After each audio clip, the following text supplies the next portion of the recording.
All right, let's call this meeting to order. Start with what? I pledge allegiance to the flag of the United States of America and to the republic for which it stands, one nation under God, indivisible, with liberty and justice for all. Okay. I see one. Yeah. My very first board meeting in Coquille. I got asked that question. Really? Yep. And I said, there is a pause, one nation under God. Gary always comes right up on me. I know. There's no comma on ours. You need to breathe through it. Okay, we're gonna start with 2.1 personnel report. Gary. So I was supposed to bring back a report related to the retirement, Rehire. yes. Retire contract back. Which turns out is a fairly complicated thing with lots of moving parts. Besides just the issue of retiring and contracting back, we also have early retirement. What you call it, stipend? That people can apply for, which is covered, partially covered for administrators in our board policy, voluntary early retirement administrators, and the code on that CCIA.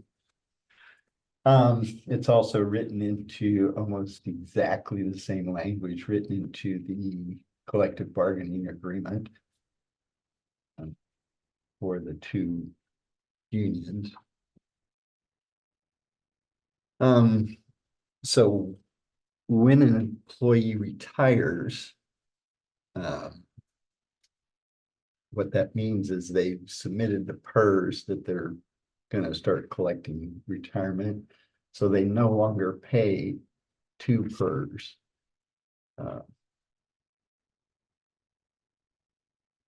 So that's one aspect that gets better for them. Here in District 7, we add to the salary the amount the employees pay to PERS. It's not exactly that way. We essentially, when we bargain and we compare with other districts where the other districts pay the PERS part, we don't pay the PERS part, the employee pays the PERS part. So if we look at Medford or Three Rivers, and we're trying to be approximately equal with the salary, we add 3% or 6% to our numbers so that our employees can pay their PERS, so that it's kind of like equal to those other districts. So because of that, when they retire, essentially they get a 6% pay bump because they don't have to pay PERS anymore because now they're collecting PERS.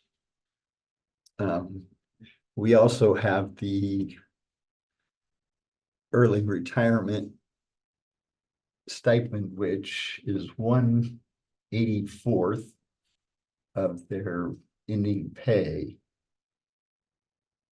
per month.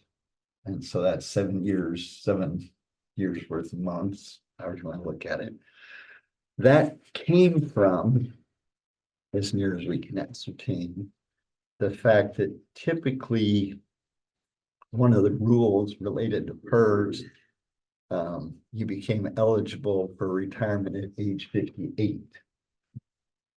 So age 58 plus 7 years gets you to 65, Medicare kicks in, and so you don't need help getting insurance anymore.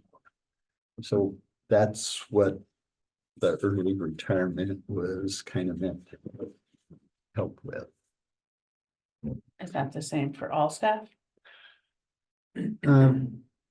Yeah, like I say, the administrators have it by policy. It's in the collective bargaining agreement for the other groups. There's a little tweak for classified, right? Yeah. Not for us, Not for us. but for certified and full Administrators. administrators. Okay. So the rules 4 years ago or more, we'll go 10 years ago, the rules were that you could retire and the legislature would allow you to work no more than 1,040 hours Per year, per year. halftime, Right. You could work half-time. correct? In COVID, they changed the law so that under certain conditions, which they have a chart, there's no hourly limitation. And that was scheduled to go through, I don't know the exact year, 22 or 23 or something. At any rate, in addition, the next legislative session, I believe, they extended that date till 2034. So in 2034, things will revert back to the 1,040-hour rule unless the legislature does stuff again. So that's probably why we saw that one thing in our personnel report to contract back through 2034, because that's when it by law it was terminated. So as I was doing the research for this report, I found there were a couple things in our policy and also in the collective bargaining agreement that we have been following, which You have been following? have not. Have not.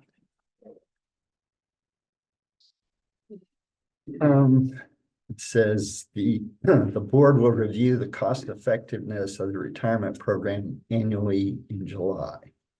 If at any time this program shows a loss to the district, the board will amend or discontinue the retirement program. So that was one thing. We did talk to Sam. He was in when I was down here checking things out. He's on vacation now and he won't be able to get back to us on that till sometime in July. But he will attempt to do that, get a report back to us in July about that part. There's also another section in the policy that says the application period shall be September 15 to October 31st. With some caveats to that, which also seems to be a part of the policy we have been following very well. Although there is language in that which allows us to do it outside that window if it's submitted to the board. So I think that's pretty much all the data part to that. If you looked at the personnel report that we have in here, they've been changed slightly. Instead of contract back through some particular year, it just says they contract back for the 24-25 school year. So You want to talk about May 31st? what about May 31st? By May 31st, the superintendent has to notify staff that are in the retire rehire if they're going to be returning for the following year. So it's a year by year. Which is why it says 24-25. Right, but it was already year by year, right? Right, but I just- amended for a little stronger language. Right. It says they have to tell us by April 30th if they are interested in contracting back for another year. And we must notify them by May 31st if they are allowed to contract back for another year. Right.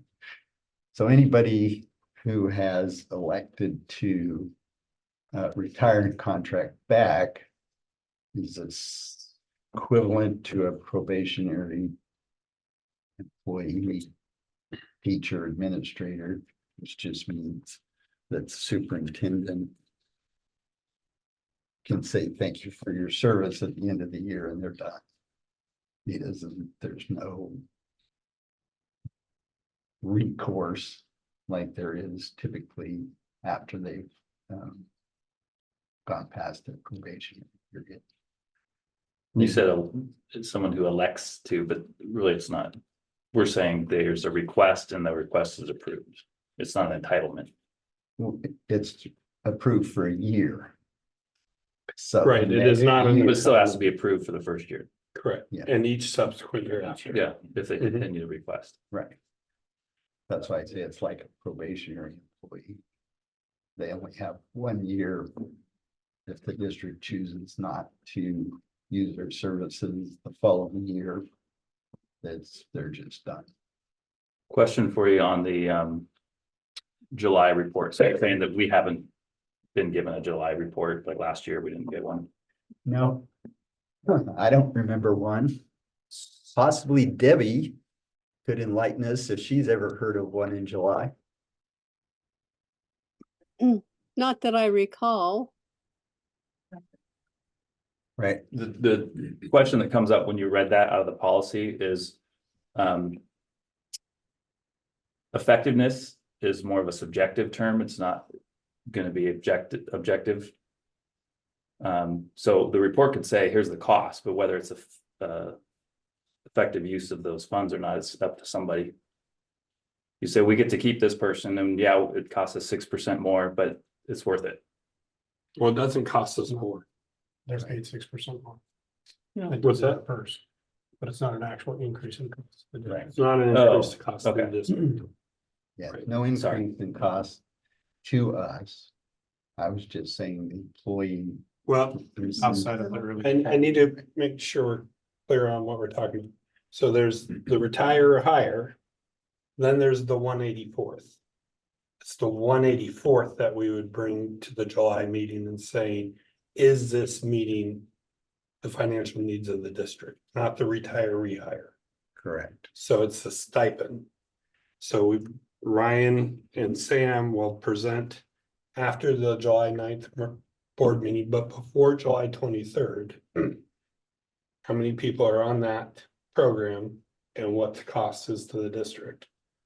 And then and I don't know then how we determine if that's value or not, which is the subjective part that you're saying, right? Yep.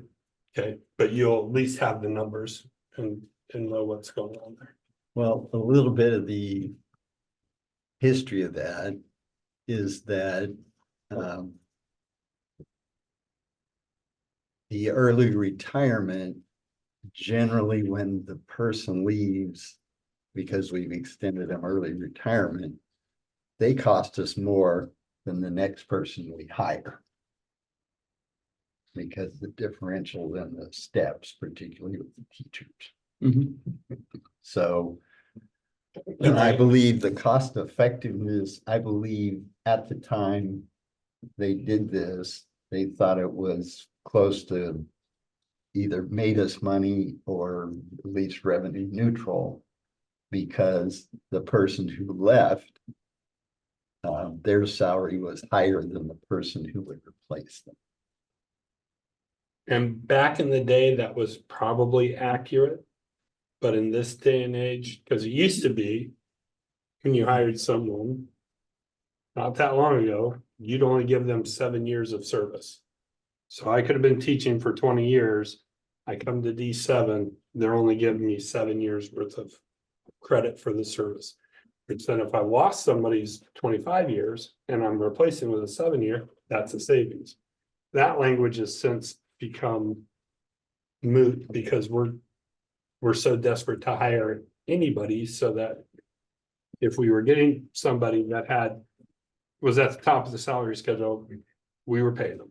We're giving, And legal counsel has advised that we do that. right, so that difference is not as big as it used to be. That's my point is all, right? Used to be, yeah, somebody retires in 30 years, you replace them with a new person. There's the savings that would come with the 184th. Not sure that's the case anymore. So the one other part that kind of popped out was people retired, we had we call it early retirement, but it's for people who were age 58 or 30 years of service. And we were paying them the 184th supposedly to help offset insurance costs. If they contract back, they have insurance. So paying them the 184 stipend doesn't really fit if they're contracting back, because we will be paying their insurance also. That's probably something we should look at to adjust. And for all the people that are out there, it's understood that once the employee has been granted early retirement status, his or her rights hereunder cannot be terminated by the district. So we're not going to retroactively Taking away anybody. do anything to anybody. But going forward, that's definitely an area we should look at. So that makes more sense. That's pretty much my report. Unless you've got some other questions.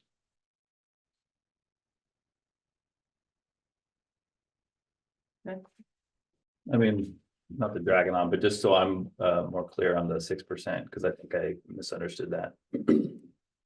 We pay a salary. Employee has deducted from their salary, the 6% goes to PERS. Correct. So then when they retire, there's no longer a deduction. So Correct. essentially, you're saying they're getting a 6% bump because they don't have to pay them. So in other districts, in the vast majority of them in the state of Oregon, the employer pays a 6%. So that when someone does do a PERS retirement, it is a savings to the district. That 6% is a savings, and so people are excited about it. In grants past, it just doesn't work that way, right? Doesn't cost anymore, and certainly by no stretch of the imagination is the district paying someone's salary twice per month, right? They are just simply accessing their retirement funds. So, okay.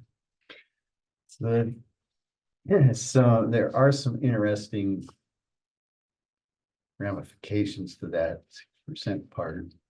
I can remember, and Debbie, you probably can too, John Higgins, Superintendent Higgins would tell us that it actually cost us more to pay the 6% to the employee because we had to pay the Social Security and Medicare taxes, whereas other districts didn't. So, but we chose here at District 7 to do that because it looks better to say that the employees are paying for their retirement. And so we've always said that here at District 7. But That's subjective though too. what one of the unintended consequences or second order effects of that is that no effect to our district, but our employees compared to neighboring districts have a higher salary that they get paid for out of PERS when they retire by 6%. And PERS uses the 3-year average of the highest 3 years an employee's had to determine what their PERS benefit will be. Only for tier 1 and tier 2, but not officer. So, That's a benefit to the employees. sure.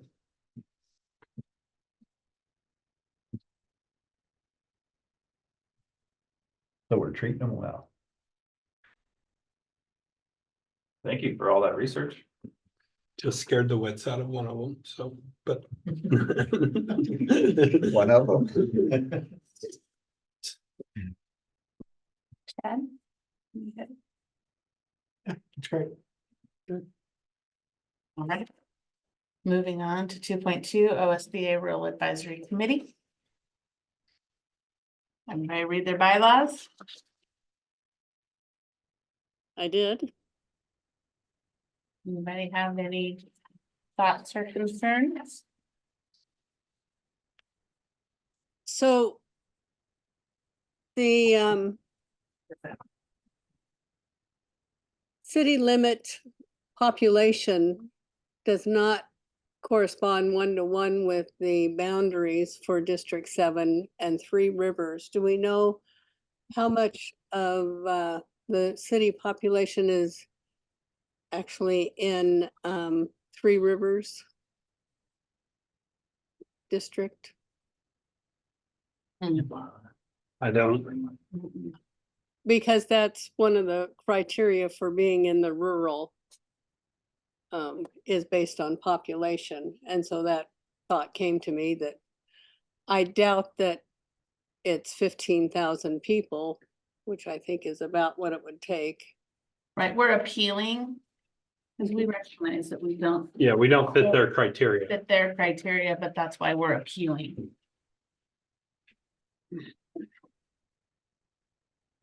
But I just wondered, you know, how much population we had to appeal. Kristen, can you write that down and we'll see if we can get an answer? We'll see if we can get you an answer. Thanks. Yep. Debbie, can you point in the bylaws where you were finding that? Or somebody point me to. Beginning. Yes, Article 3.2. Thank you. Anybody else? I believe that information is on the website that they've developed. It has a map and it shows all the different colors, and I think it actually has the breakdown of numbers as well, if I'm recalling correctly.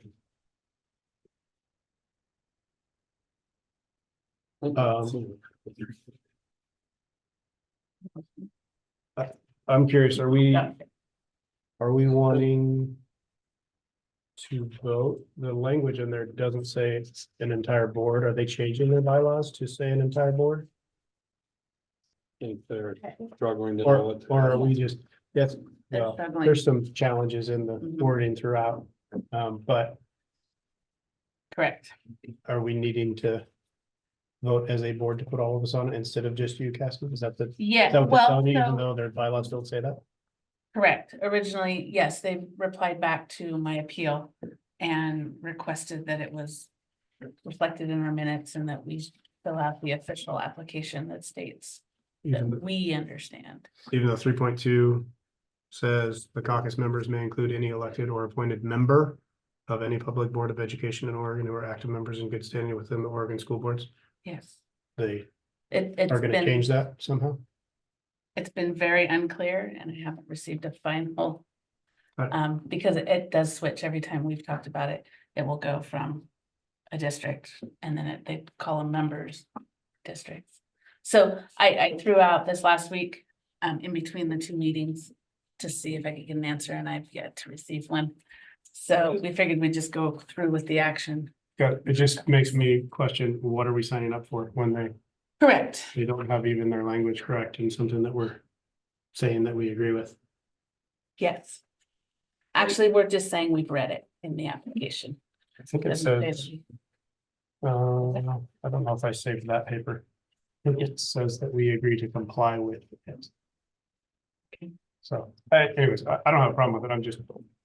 I'm not funny sure that they're they understand. Requiring that they want us to read this and say, yes, we're gonna sign, check the box or whatever, and when it's not even in line with what they're asking. Mhm. It's not ours to, I mean, maybe we can help them get to the right thing, but a recommendation I would have is that they allow, you know, a representative from the school district itself. Or the board is a member, it's Mhm. not a human being, it's a board, you know, or a district, it's the actual member. And then we get to send our representative, somebody who we want to represent us. As the person, the voice or whatever. So it does say here, I don't know, 5 lines down in that 3.2, if a school board member or district does not meet the aforementioned qualifications, but feels they are indeed a rural district, an appeal process, so it's still There's no- not clear. But the problem with just having a individual person as elected officials, when that person is no longer on that school Right. board, then you have to apply again or whatever. So it just seems like they should make it at the entity level as a member. And then as far as who's representing us, we should be able to say, well, you know, I do not disagree with that. Yeah. So, So I will tell you that OSBA is in a little bit of state of disarray at the moment. You know, when Jim Green was forced out in November, they put somebody else in there. I forget her name. Then about 3 weeks ago, I had an email from Haley Purcell, who was an attorney for them. But it said in her email that, not that it was an announcement, but her tagline was interim executive director. They never shared with anybody that the person who followed Green had left and Haley was now running the show. They do not have a posting for an executive director, and so they're in a little bit of chaos at the moment. So, I would say that that's been reflected in my correspondence with so it's really Glide, and who else did you say was Condon? We're trying to put this together. So. Yeah. So Condon, you go to Portland, you turn right, you go to Arlington, you turn right, and it's out there about 70 miles south of Arlington. Which is about 60 miles west of Hermiston. It's nowhere. So, So I think at this point, as long as we've discussed it, we all recognize we've done it, or that we've read through. It says that we have an approval of the membership in our action items. Suppose we. Cool. we can Keep going to the continue next working- step. Yeah, just working towards it. 2.3 additional IDT slots for My Tech High. so a couple things going on with with My Tech High. First one, is that Danny and I did a Zoom meeting with them last week. It was Thursday. And they mentioned they had 11,000 students, 1,100 students signed up for this fall. That NISA had a hard cap of 800 students. We had voted on 250 students. And they were curious if we had any feelings towards going to 300 and filling all their slots. So that was one of the things I wanted to discuss with you folks tonight. The other thing is, as we had Bill review the contract, we're stuck on the procurement process because it's going to be a contract in excess of $250,000. So we're trying to get information about, do we have to go out for RFP, get 3 bids, those kind of things. So we're looking at that. Danny is talking, I'm talking to ODE. Well, Danny and I both talked to ODE. I'm going to talk to the procurement person tomorrow. Danny is talking to another online service, Evergreen Virtual Academy. I don't know if you got a hold of them this afternoon or not. Just left them a message. Just left him a message so that we can expedite the process and see where we're at. So, but we're trying to nail down that RFP process so we can get that out, get that, and meet all the requirements. The one thing about Evergreen is that they're actually an Oregon program, and it's nonprofit, not for profit. So when we talked to OD today, they said they were doing a lot of things the right way. So it would be, but my question that we'll ask in action is, do you mind going to another 50 students if they become available, going to 300? It's okay either way, but that was just where we're at. So we agree. So I would say, well, why don't we make it open-ended? But apparently you have to have a number. So why don't we just make it a big number? Do we really care if it's 300, 400? or 350, 275. So why don't we just, I don't know that. So do you care if it's a big number? given the way it's presented, there's essentially no impact to district resources, so I don't really care if it's a big number. It's K5, correct? K8. K8, okay, K8. What's this? It's an unintended consequence, It's a secondary, Second order effects. second Mhm. order effect. Do no harm. So I'm just saying, let's not have another meeting where we're going, well, 300 was right, it's 325. Right. It's just No, making a big I think number. you come up with 500 and. Well, double the size of the district, Yeah. 5,700. So right now we have work to do. On our end so that we can continue to move forward with this. But some kind of way, we need to do an IDT slot number today. I would, no, you can say 250 and we're not budging from that, that's okay, or you can increase it to 500, whatever you want to do. Assuming we're kind of willing to go ahead and do 300. We're supposed to pick some number if we're gonna change it. Yes, So how are we gonna land on the bigger number besides 5,700? I think you have about 45 minutes to ponder that as we talked Till we about, get there? till we get there, Okay, fine. okay, Or less, 45 minutes or less. or less. Less is always good. Well, All right. okay, consent agenda? Chair Wilkins, Yeah. I'd like to modify the consent agenda for today. So I move that we add 3.5 board reports in between now and recessing for the general session. 3 point what? Two? Okay. 3.5 Oh, Wanna be- or whatever, 3.2. you want to squeeze it in there. Oh, I see what you're saying. Oh, in between 3 and 4. Why not make it a larger number, like 3.9? Forgive all seconds. 3.5. There's discussion. Hearing none. Gary? No, Chad. Gary made the Oh, motion, Gary. Chad made the second. Yes, thank you. And there goes your 45 minutes, Dustin. And just for Tanya on the recording, Pardon me. What is the heading for 3.5? Board reports. Okay. Thank you. How many minutes is this board report gonna take? Depends on how much you say. Member Brownell, Yes, Member Smith, Yes. Member Dipdahl, Yes. Member Richardson, Yes, Member Wilkins. yes. Giving you a lot of rope. You going out to the lake tonight? No, I have to help us. That was the approval of the consent agenda with the addition of 3.5. Yes, Okay, got it. okay. 3.5, so I wanted to introduce the concept of, I think I've actually talked about it before, but I would like to see the district do an audit of the K5 curriculum with special emphasis on English language arts. The curriculum we just purchased Partially, yes, with the emphasis on, the ELA part.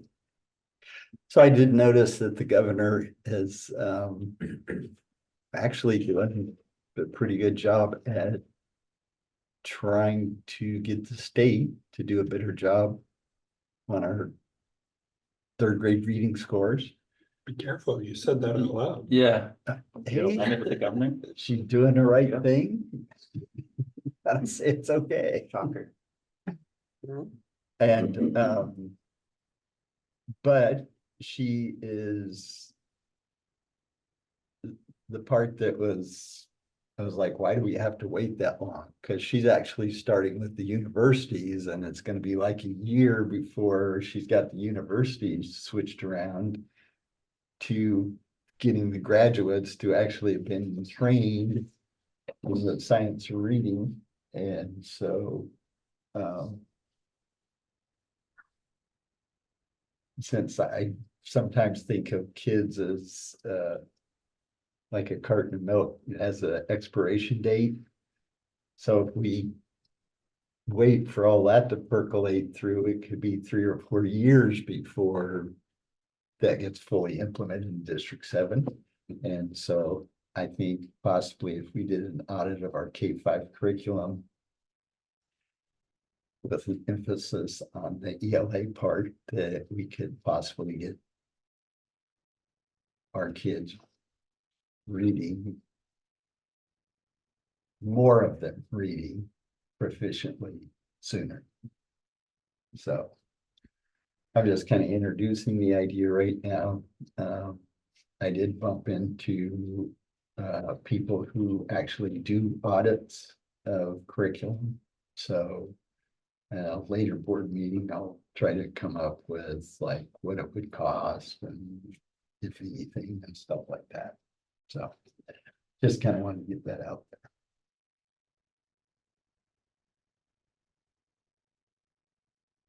there.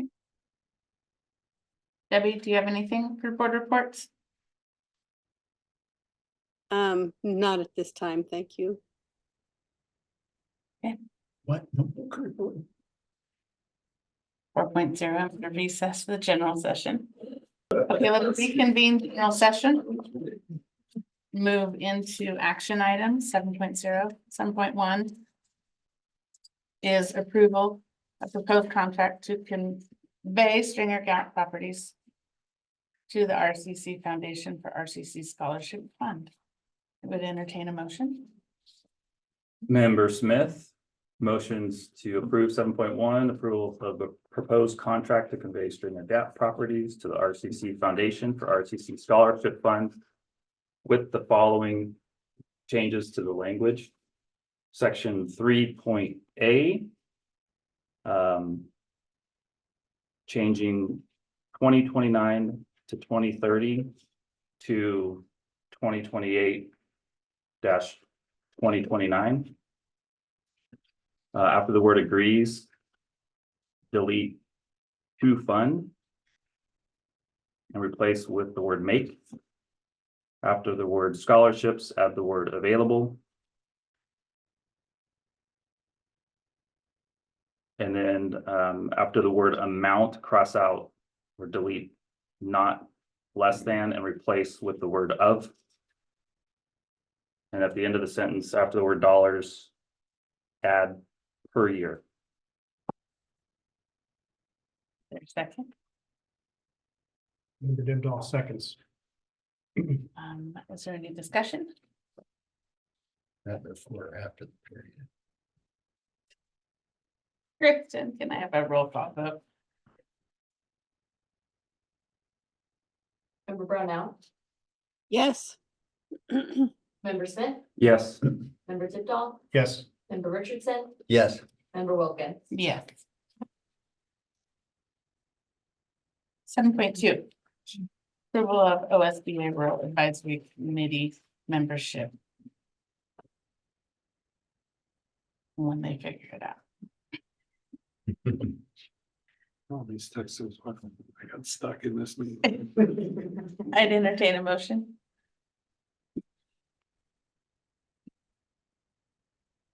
Oh, no. I'm all motioned out. All right, No motion. no motion. It's the lack of one. 7.3, approval of additional IDT slots for my tech high. Hold on. Well, Look, we're on a timeline. let's go.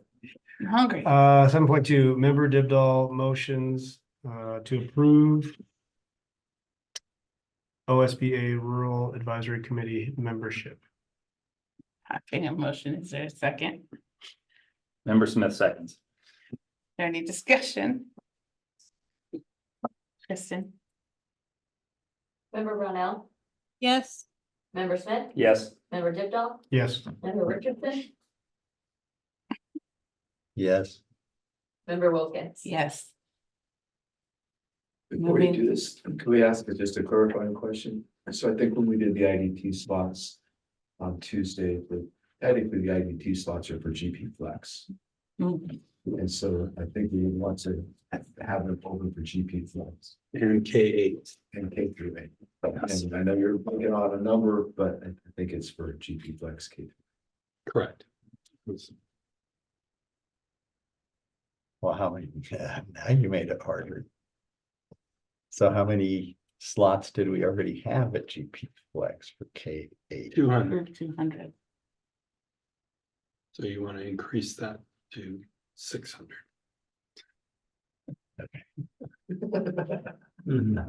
Subliminal messaging.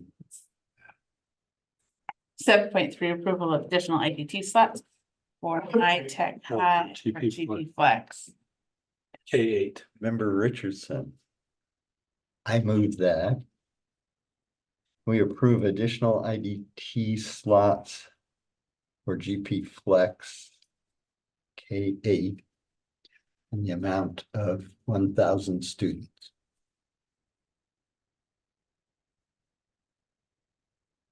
Member Dipdahl seconds. Wait a second, is there any discussion?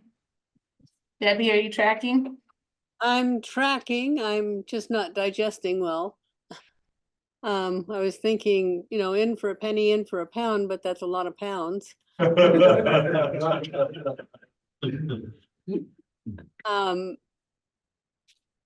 Does that in any way increase our costs, our administration, our,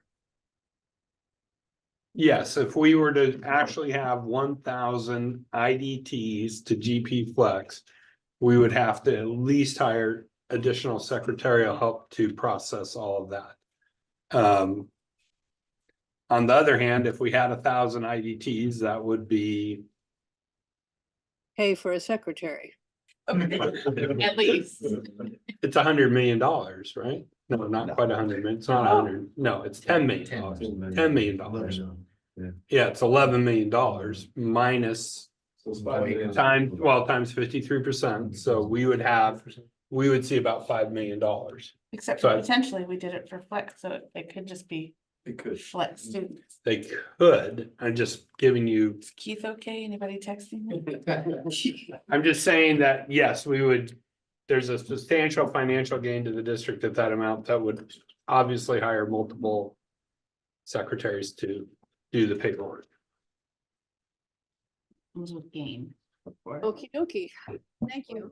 Was the motion additional slots or additional IDT slots? IDT slots. Grade GP PKA, GP Flex. I just didn't know if the word IDT was in the motion. Christie? Maybe do it. roll call. Member Brownell, Yes, Member Smith, Yes. Member Dipdahl, Yes. Member Richardson, Yes, Member Wilkins. Yes. All right, lots of stuff. Let's adjourn.